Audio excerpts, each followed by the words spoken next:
Okay, who's more boring to watch, England or Huddersfield Town at this moment in time? It's a tough one. Got to be honest with you, Mark. How are you? I'd rather watch my 12-year-old son play. But they lost 9-1 at weekend, so we're kind of keeping in with tradition at the moment, so it's all good. Well, welcome back to the Terriers view, and we've got Statman Archie with us as well, who's running the rule over this game against Southampton this weekend. You took your son for his first away game, didn't you? Up to Hull. Do you wish you hadn't? For personal reasons towards the end of the game, I wish I hadn't. But in regards to the game, I know, bro. I'll go now. But in regards to the game itself, what can you do? You can go, you can support your team, and that's all you can ever do as a football fan. You know, making sure that you're behind your team. Alfie enjoyed his day out. Like I said, right at the end of the game, trying to get out of the stadium, that became a different matter. But that's more of a personal reason, which I'm dealing with Hull about. But, it's a stewarding as soon as not good, is it? Just are we being too harsh? Because the plan nearly worked. Darren Moore's plan for that game nearly worked. Yes, you could argue that they might have had a penalty, and yes, they hit the crossbar, didn't they? I think as well. But defensively, he has sorted this out for you, hasn't he? No, no, it's all right being defensive. No. But he came out at the end of the game saying, "Oh yeah, but when we did attack, we got into good places." I'm like, we had one shot on goal, and the guy who was running from goal in the first 5 minutes, it looked like he was running through treacle. I'm like, you've got one shot. Stop trying to sugarcoat it. We're trying to defend, and we're defending well. Yeah, fair enough. And Hull, to be honest, he's cracked it edge at box at it, and it's in off the post. You know, it could have gone over the bar. It could have done anything. But Darren Moore, I can't put my finger on it because defend from the front, and all we did was just defend from the back, and you're just defending, you're defending, and it's okay to get that sorted. But the striker were gone after 60 minutes. The big guy up front, who all, yeah, fair enough, we're clearing headers. But do you know what? If he's clearing headers, you need him on pitch. He's not doing the job as a striker at the moment. Stick him in defence. Do something like that, and bring someone on that you brought on. A 20-year-old striker on 89 minutes to try and defend from the front. And they were absolutely gone. At 60 minutes, you sat there going, that guy is knackered. He can't run anymore. Do something about it, Darren. And he did, but too late. And you kind of sat there going again, what can you do? What can you say? You know, he had players back from injury who were on the bench. Could they come on sooner? Could he have tactically changed the game? And I said it a few times now, he's tactically not getting it right. And this was another one of them where it's like, actually, you've won one game now in 10 games. You've been a manager for 10 games, and it's... Anyway. Yeah, Archie? Yeah, I was going to say, so from that whole game, then expected goals of 0.07. So that kind of tells the full story in terms of what happened. That goalkeeper got booked in the first half for wasting time in the first half, which is questionable. Well, actually, can I just say that? He got booked for referee being a bit of a prat. So Hull... fair enough. I wasn't at the game, but... That's what I've seen. That's what I've heard from people that were there. Hull had made a substitution, and it was a goal kick. The substitution had been done, and then he booked him for time wasting. I'm like, and miscommunication. Yeah, I knew it was time wasting, but like most players have just gone to the pitch and you just up and booked him. Like so, referee got that really wrong in my opinion.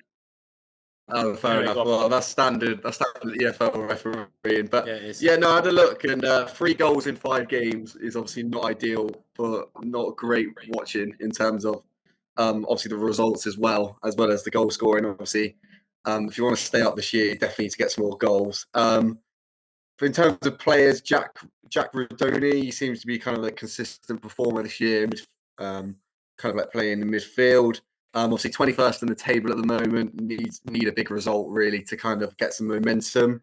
In terms of Darren Moore, His first time obviously managing on his own in the Championship. The last time he did was in 2018. So it's a big appointment, a big risk in terms of his appointment.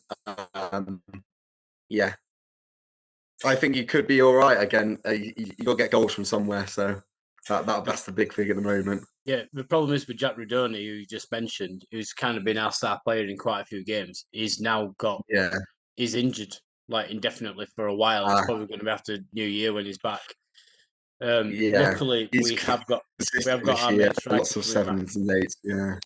Yeah, we've got Danny Ward back now, who hopefully after international break should be fit, and he's going to replace Kyle Hudlin. I mean, Kyle Hudlin had that shot. I think at edge of box, that's like 0.07. No one scores from there really. But Ward is back now, hopefully against Southampton. I don't think it'll mean all, but at least we've got a striker back. Mark, can I ask you about the Southampton game? Because I'm a little bit worried for Huddersfield here. Of all the teams in the Championship, Southampton like to keep the ball the most. Of all the possession stats, they like to keep the ball. They do the very slow build up. They will pass for 90 minutes if you let them. And Huddersfield, for me, just they seem to be a team which are quite happy for the opposition to have the ball and sit back. Does this mean potentially this weekend we're going to see a possession stat of something like 80-20, even 90-10? Or is he going to do something different? It could be, but the other thing I liked about Southampton this season is that if you're pressing from the back, they're vulnerable to scoring goals against. So if you do have a quick striker up front and say, right, we're going to keep ball from a goal kick or whatever, you're going to see how we use the possession.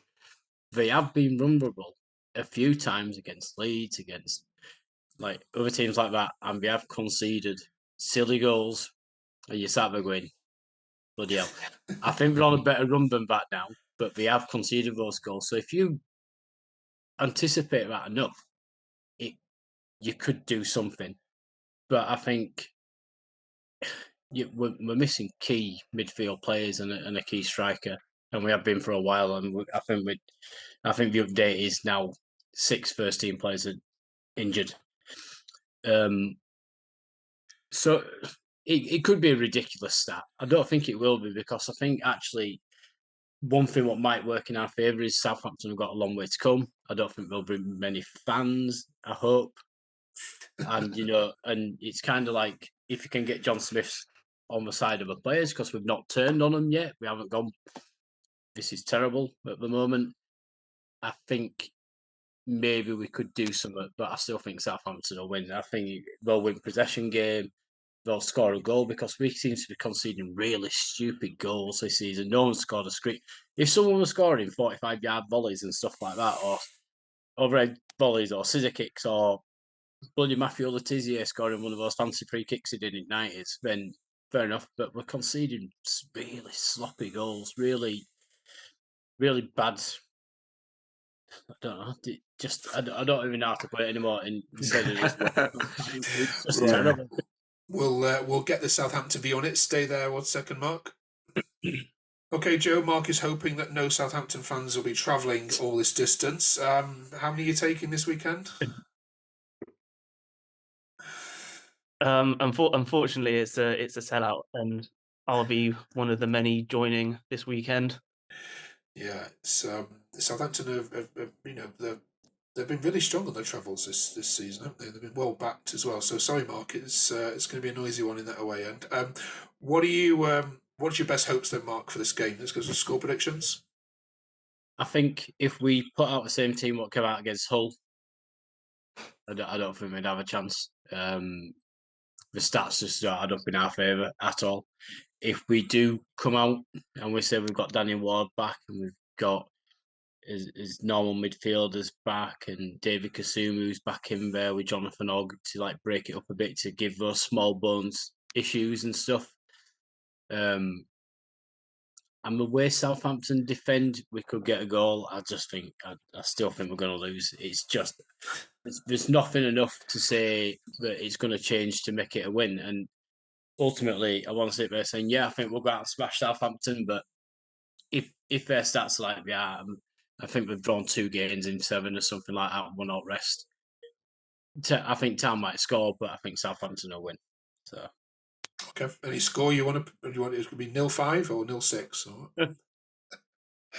probably I'm going about a 3-1. 3-1. Okay. Yeah, Joe. I'm going to go for a very convincing 5-1 win to Southampton.